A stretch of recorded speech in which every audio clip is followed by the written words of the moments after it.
Supreme court ने केंद्र सरकार के साल 2016 में 500 रुपए और 1000 रुपए के नोटों को बंद करने के फैसले को वैध करार दिया है।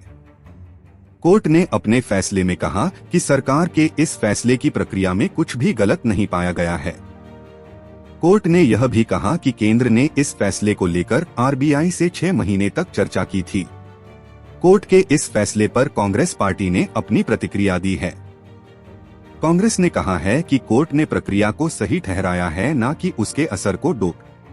कांग्रेस नेता पवन खेड़ा ने इस फैसले पर कहा कि यह कहना कि कोर्ट ने नोटबंदी को सही बताया है, यह पूरी तरह से गलत होगा।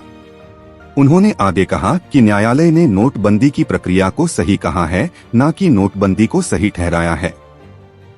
हमारी आपत्ति परिणाम पर थी। इस फैसले पर कहा जा रहा है कि नोटबंदी को कोर्ट द्वारा सही ठहराया गया है, यह कहना सही नहीं है। इसे लेकर भाजपा झूठ फैला रही है। आज माननीय सर्वोच्च न्यायालय ने नोटबंदी को लेकर एक अहम फैसला सुनाया। ये फैसला 4-1 का फैसला था। एक माननीय जस्टिस ने डिसेंटिंग नोट भी अपना, विरोध भी अपना दर्ज किया।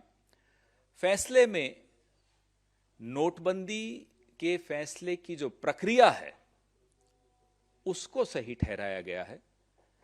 फैसले के ऊपर या फैसले के जो नतीजे निकले उस पर कोई चर्चा नहीं की, उस पर कोई निर्णय नहीं दिया।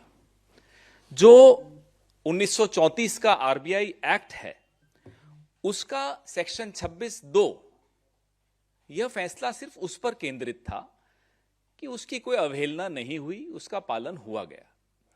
अलावा इसके माननीय सर्वोच्च न्यायालय ने न इस पर कोई टिप्पणी की कि क्या नोटबंदी से आतंकवाद कम हुआ, क्या नोटबंदी से जो करेंसी सर्कुलेशन में थी, काला धन सर्कुलेशन में था, क्या वो कम हुआ।